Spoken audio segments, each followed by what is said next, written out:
Talk to me हाँ, about that EBC Everest Base Camp.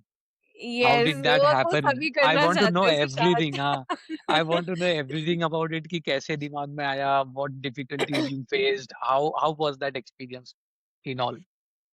Okay, it's a long story, but I'll keep it short and keep it brief. Yeah. It it started 1 year back जब कुछ खास मेरी कुछ वैसा चल I told you right कि मैंने सोचा था कि अब फैमिली को टाइम देना है, खुद की हॉबीज को टाइम देना है, तो योगा इतने दिन से सिखा रही थी तो आई टुक सम टाइम। तो वो जो टाइम लिया मैंने and I was just going through that what people do in their free time, ठीक है, जस्ट यूट्यूब में बैठ के one of the weekend I was just checking what people do in their free time. तो फिर काफी लोगों का वर्कआउट आया, काफी लोगों का हाइकिंग आया, काफी लोगों का वेकेशंस आया and I was thinking hiking is something यार कौन ही करता है, ठीक है, being a child who was born and brought up in mountains I felt ये तो डे टू डे की बात है, इसमें क्या ही बड़ी चीज है। बट फिर सोचा नहीं चलो ठीक है, आसपास बैंगलोर के आसपास ट्रेकिंग जाना इज ओके, ठीक है वो कर लेते हैं एक दिन में। बट ये सारी चीजें जब देखती गई, मैं एक के बाद एक वीडियोस देखती गई, समझती गई कि अच्छा ये इतनी लंबी लंबी ट्रैक्स भी होती है, like not 4 5 days, 10 days 15 days की track. And it it was so good जब मैंने जैसे ही वो चीजें देखी कि लोग क्या क्या एक्सपीरियंस कर रहे हैं, it suddenly came to me कि मुझे जाना है, मुझे ये चीज एक्सपीरियंस करनी है and I don't want to live my life sitting in one city, मुझे पैदल घूम के एक्सपीरियंस करनी है, मुझे नहीं चाहिए गाड़ी। इतने दिन से ट्रेन किया है खुद को तो पैदल चल लेंगे, कोई बात नहीं, थोड़ी तकलीफ होगी 1 2 दिन, उसके बाद सही लगने लगेगा। तो तब से वो चीज़ स्टार्ट हुई, काफ़ी सारी लोगों की वीडियोज़ देखी, कहीं कोई सही Now, when information. did EBC came to your mind कि अच्छा हाँ, द EBC थिंग ही इज़ करना है? I was not able to decide कि करना कौन-सा ट्रैक है ये। फिर वही चीज़ आ गई कि जैसे सबसे हार्डेस्ट पार्ट स्टार्ट किया था योगा का कि नहीं, पीटी अगर हार्ड होती है, पीटी में अगर आपको टाइम देना होता है, समझना होता है, तो मैं वहीं से स्टार्ट करूँगी। फिर मैंने सर्च किया कि नहीं सबसे टफ वाली ट्रैक कौन-सी है, वो इंडिया में थी नहीं, वहाँ जाना भी थोड़ा मुश्किल था। लेकिन फिर ये चीज़ आया कि एवरेस्ट बेस कैंप एक ऐसी ट्रैक है, जहाँ पे आपको खुद को बहुत चैलेंज करना पड़ता है, एक्सट्रीम चैलेंज करना पड़ता है एंड मैं 1 साल पहले उस माइंडसेट में थी कि मैं खुद को चैलेंज करूँगी एंड जितनी भी मैंने ट्रेनिंग की है, मैं वो ऐसे ही बस ट्रेन करते नहीं रह जाऊँगी, मुझे उसका यूज़ भी करना है and it should come somewhere, like मैं वेट नहीं कर सकती उस दिन का कि कोई मेरे से आके लड़ेगा तो मैं उसे पंच मारूँगी, नहीं, मैं उस दिन का वेट नहीं कर सकती, इसमें इन्वेस्ट करना चाहिए, हाँ, मुझे और चीज़ अपनी बॉडी के बारे में समझनी चाहिए कि मेरा बॉडी क्या-क्या कर सकता है। That day came, one of the list was Everest base camp. I thought it will be a milestone for me, तो it just came into mind कि अब मेरे से रुका नहीं जा रहा, मेरे को जाना है यहाँ पे, उसके लिए प्रेप करना है। हालाँकि मैंने बहुत लोगों से डिस्कस नहीं किया था, but in back of the mind मेरे दिमाग में था कि नो, एवरेस्ट बेस कैंप वो जाना है। आपने सबसे बढ़िया काम किया। बहुत एंड लोगों जब से तक वो डिस्कस करते तो कंप्लीट नहीं होता वो। जब तक वो कंप्लीट हुआ भी नहीं था, तब तक भी मैंने डिस्कस नहीं किया था, ऑनलाइन भी एक्सपोज़ नहीं किया था कि मैं कहाँ जा रही हूँ, क्या कर रही हूँ। तो slowly I started training my self, आस-पास के छोटे-मोटे ट्रैक जाते रही, ट्रेन करती रही खुद को। ये सीखना ज़रूरी हो गया उस टाइम कि बॉडी के लिए क्या खाना ज़रूरी है, क्या नहीं खाना ज़रूरी है। जब आप ज़्यादा कार्ब्स खा लेते हो तो बॉडी कैसे रिएक्ट करती है, ज़्यादा प्रोटीन खाते हो तो फाइबर खाते हो तो कैसे रिएक्ट करती है। वो सारी चीज़ें मैं खुद पे एक्सपेरिमेंट करने में टाइम लग गया एंड एक एक चीज़ थी कि डायरेक्ट वहाँ नहीं जा सकते थे क्योंकि प्रायर कोई ट्रेकिंग एक्सपीरियंस नहीं थी मेरी। आस-पास की थी ऑब्वियसली यहाँ की, but I don't count it because उसके सामने वो कुछ नहीं है। कोच। तो राइट। तो फिर मैंने सोचा, हाँ, तो फिर मैंने नवंबर में सोचा कि let's do a trial if I can do a trek और नॉट, ठीक है? Instead of investing so much on my health and everything. तो तब मैंने डिसाइड किया देवरिया-ताल चंद्रशिला ट्रेक का नवंबर में एंड दैट इज़ ये ऑन कहाँ द पे है? Way of this is in Uttarakhand, Uttarakhand, Dehradun okay, के हाँ। आगे है and Tungnath is also on the way and that is the world's highest temple, Tungnath. And that also a Shiva temple. तो मुझे वो चीज़ बहुत अट्रैक्ट करती है, वर्ल्ड की सबसे टॉप है, वर्ल्ड की सबसे हाईएस्ट है, आप उस जगह पे पहुँच जा रहे हो, तो वो सारी चीज़ें बहुत अट्रैक्ट करती है। And that was the most attracting thing. मैंने यही ट्रेक इसलिए चूज़ की थी चंद्रशिला देवरियाताल बिकॉज़ तुंगनाथ हमें रास्ते में मिलने वाला था on the on our trek trail, and वो वर्ल्ड का हाईएस्ट टेम्पल है एंड मुझे वहाँ जाना था, वर्ल्ड के हाईएस्ट टेम्पल को देखना था सामने से। So I went there and it was a long trek around 30 kilometer, I think 30-32 of 4 days. And वहाँ पे 3 दिन तक तो खुद की मैंने बैकपैक 12 केजीज़ कैरी की अप एंड डाउन हिल, तो मुझे समझ आया कि ठीक हो रिया तुम कर सकती हो। तो उसके बाद तब मैंने आपने कोई सोचा ग्रुप ग्रुप ज्वाइन किया था या हाँ, यू मैं इंडिया वेंट हाइक्स ऑल के अलोन? साथ गई थी। नो, नो, नो, नो, मैं ओके। इंडिया हाइक्स के साथ गई थी। I was very lucky that हमारी ग्रुप बहुत छोटी थी। आइडियली 25 से 30 लोग होते हैं, हम सिर्फ 8-9 लोग थे। वहाँ से वापस आके आते ही मैंने एवरेस्ट बेस कैंप बुक कर दी, मार्च के लिए। The people who were booking for me were from Nepal only. तब उनसे जब मुलाकात हुई, जब डिस्कशन स्टार्ट हुई, देन इट फेल्ट रियल कि अब सब स्टार्ट होने वाला है। मैं वो एवरेस्ट बेस कैंप जो बस बातें थी वो वहाँ पहुँचने वाली हूँ। First day was very tough because हमें 4 बजे उठ के 5 बजे की फ्लाइट लेनी थी लुकला के लिए। वर्ल्ड्स बिफोर वो यू इतना गो तेज़ इनटू दैट, वन थिंग, हाँ, ये इस पे कुछ क्राइटेरिया था क्या उसका कि you should be doing this, या आपने कुछ किया हो, ऐसा कुछ ऐसा था बुक करने से पहले? नहीं, नहीं। हम्म। अ, ऐसा नहीं था was shocking me also but मैंने उनसे पूछा भी था कि ऐसी कोई क्राइटेरिया है कि आपको एटलीस्ट इतना रनिंग करना चाहिए या फिर कुछ भी फिट फिजिकली एक्टिव होना चाहिए। दे टोल्ड नो ऐसा तो नहीं है until and unless you feel uncomfortable जहाँ तक आप जा सकते हो आप जाओ। मैं ऐसा सोचती थी कि ठीक है चलो सिर्फ मेंटल ही है बट जब हमारी पहली फ्लाइट लुक काठमांडू से लुकला की जो कि वर्ल्ड्स डेंजरस एयरपोर्ट है अगेन, तो वहाँ भी जाने का मन था। वहाँ फ्लाइट कैंसल हो गई बिकॉज़ कोई भी नहीं जा पाए। हम ऑलमोस्ट 70 लोग थे जाने के लिए, कोई भी नहीं जा पाए। तो we tried again next day and next day wind clear थी तो हमें लकीली वहाँ लैंड हो गए हम।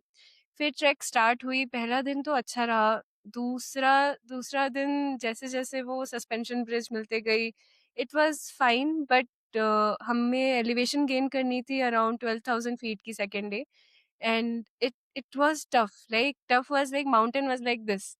तो ओ, मुझे याद ही नहीं है कि मैंने कब ऊपर देखा होगा। I was like all the time down and just walking slowly, slowly, slowly, slowly. Ultimately जब हम पहुँचे वहाँ पे ऑलमोस्ट उस दिन 9 किलोमीटर का ट्रैक था वो। I just ate and slept कुछ याद भी नहीं है। जब नेक्स्ट डे एक्लिमेटाइज़ेशन थी तो हमने उस दिन एलिवेशन अराउंड 14,000 तक गेन की। फिर that time I had the first view of Everest and it was very beautiful. Like मैं खुश थी कि बस मैं देख पाई। उस दिन क्लाउडी नहीं था कुछ भी and it felt very very good. I hope आप कभी जाओ और वहाँ देखो। तभी आप हंड्रेड फील कर परसेंट पाओगे। एंड नेक्स्ट उसके बाद वाले दिन फिर बहुत स्नो हो गया था, फिर हमें और एलिवेशन गेन करनी थी around 15,000 feet. What was the feeling inside यार? होता है ना, कभी कभी क्या होता है कि हम लोग जब चलते जाते हैं तो हमारे दिमाग में बहुत सारी चीजें चलती रहती है बहुत कि सारी अच्छा चीज़ें ये, इवन अच्छा वो, मैंने और हाँ, हाँ, पुरानी जो सुनी हुई भी बातें होती है ना कि यार ऐसा हाँ, था, हाँ। अरे यहाँ तो वो मैंने कब सुना था, कब पढ़ा था शायद से मैंने कि it's not a straight straight no, thing no वहां पे, बिल्कुल स्ट्रेट नहीं देर है। आर, पत्थर है, होल्स है, काफ़ी सारी और चीज़ें हॉलो एरिया रहता है, बर्फ पड़ी होती है, तो वहां पे अगर पैर पड़ जाए तो सीधा हाँ, अंदर। हाँ, दैट हैपेंड तो ऑन द लास्ट डे। बीच में बहुत बार it came to my mind of giving up कि यार छोड़ देते हैं यार, क्यों इतना खुद को प्रेशर कर रहे हैं, क्यों बॉडी को इतना स्ट्रेस कर रहे हैं। फिर एक चीज़ आती थी दिमाग में कि क्या वापस जाके मैं खुश रहूँगी? ये सोच के कि मैंने गिव अप कर दिया। क्या मैं इतने सारे लोग जा रहे हैं, क्या मैं नहीं जा सकती थी? मैं इतने साल से क्यों खुद को ट्रेन कर रही हूँ? जब भी हम 5 मिनट के लिए रेस्ट करते थे ना, तब मैं यही सोचती थी कि क्या मैं छोड़ दूँ? क्या मैं चली जाऊँ? क्या मैं छोड़ तब तब मुझे लगता था कि नहीं यार, हर चीज़ ऐसे छोड़ते चले गए आधे में तो फिर कभी कुछ पूरा नहीं हो पाएगा। तो फिर आई थॉट कि ठीक है, जब तक बॉडी मानती है। द वर्स्ट थिंग वाज़ कि लोगों को एएमएस हो रही थी धीरे-धीरे, एक्यूट माउंटेन सिकनेस जिसे बोलते हैं। Right, and I saw people going back in front of me, कुछ इवैक्यूएशन हेलीकॉप्टर से हो रही थी, सामने में बिल्कुल। एंड कुछ इवैक्यूएशन दैट म्यूल्स के थ्रू हो रही थी, जा रहे थे। इट फेल्ट वेरी रियल कि आप खाली मेंटल स्ट्रेंथ से नहीं आ सकते, आपको खुद की बॉडी को ट्रेन करना पड़ेगा। आपको इतना समझना पड़ेगा कि अगर ऑक्सीजन कम हो रही है तो उसके लिए आपको क्या करना है, क्या नहीं करना है। आप बस बस उठ के चल के नहीं जा सकते उधर। वो चीज़ राइट, ऐसी है कि आप झुक जाओगे यार माउंटेन्स के सामने, वो बहुत स्ट्रॉन्ग है। Mountains are very strong. वो राइट। आपकी ईगो को खत्म कर ही देंगे चाहे कुछ भी हो। तो वो एक चीज़ थी कि continuously I was praying also to the mountains कि thank you for letting me being here, please let me till be there till EBC. And धीरे-धीरे, धीरे-धीरे जब बढ़ते गए, the weather was sometimes very harsh, बहुत ज़्यादा ही harsh, like hands were numb, brush भी नहीं कर पा रहे थे बिल्कुल अच्छे से। अल्टीमेटली जब हम ईबीसी पहुँचने वाले थे, ऑलमोस्ट क्राइड देयर बिकॉज़ इतना आसान नहीं था Sushant, if I tell you clearly. Uh, मुझे खुद भी भरोसा नहीं हो रहा था कि मैंने ये कर लिया। मेरे साथ मेरे गाइड थे जिनका नाम विकास दाई था। वो वो बीच-बीच में थक जा रहे थे बहुत, ठीक है? तो क्योंकि उनकी ये सीज़न की पहली ट्रैक थी, वो मैं हमारे इस सीज़न में मैं मार्च में गई थी, तो उनकी सीज़न की पहली ट्रैक थी ये। एंड ही वाज़ लाइक कि थोड़ा रुक जाइए। एंड आई टोल्ड आप कोप अप कर लोगे, मुझे धीरे-धीरे चलते रहने दो। And he was always like कि मैडम थोड़ा रुक जाइए, मैं साथ में चल रहा हूँ। So that was also a good thing कि ठीक है, it made me feel like I am not very weak, तो मैं जा सकती हूँ धीरे-धीरे। तो वापस आए हम, वी सेलिब्रेटेड, हमने पिज़्ज़ा खाया सेलिब्रेशन में।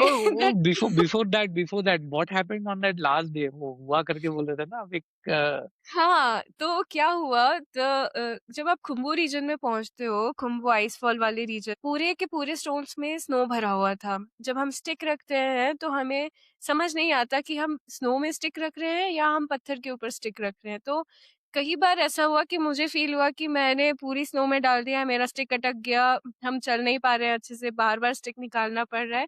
तो जब वो थोड़ा खाली जगह आया, जब there was very little snow, तब वहाँ मैंने देखा कि ये तो बिल्कुल ही नीचे है, लाइक इसके अंदर तो कुछ है ही नहीं। एंड आप अगर वो पत्थर अटकी हुई है तो अटकी हुई है, वो पता नहीं कब से अटकी हुई है। जिस दिन वो घसकी, तो वो पूरा माउंटेन खसक जाएगा एंड वो ओह! खाली क्या रहेगा अंदर पता नहीं है बिल्कुल। तो that is the main thing, people come to Khumbu region to experience this, because उसके नीचे ज़मीन तो मुझे दिखी ही नहीं बिल्कुल भी। वहाँ वहाँ वो what was going through your mind वहाँ? बिल्कुल होता है। एंड आई वाज़ लाइक कि जितना धीरे सोच समझ के, it will be completely your decision कि आपका नेक्स्ट स्टेप कौन से पत्थर पे पड़ रहा है, किस तरह के पत्थर पे पड़ रहा है। इतने सारे लोग याक्स आना-जाना सब कुछ कर रहे हैं, कभी भी कुछ भी खसक सकता है, ठीक है? या स्ट्रेंज टू एक्सपीरियंस, बट आप ये भी जानते हो कि ये कोई नीचे कोई ज़मीन है कि नहीं है, कितने नीचे पे है आपको ये भी नहीं पता। That is also very terrifying. तो यस, बिल्कुल ही इट इज़। हाँ। And Khumbu Khumbu region is like जहाँ से लोग जो एक्सपीडिशन कर रहे होते हैं, वो भी हमें रास्ते में मिले थे, जो एवरेस्ट की चढ़ाई, मानसलू, लोत्से वगैरह सब की चढ़ाई कर रहे थे। ये सारी पीक्स हुँ, है हुँ। अबव 8000।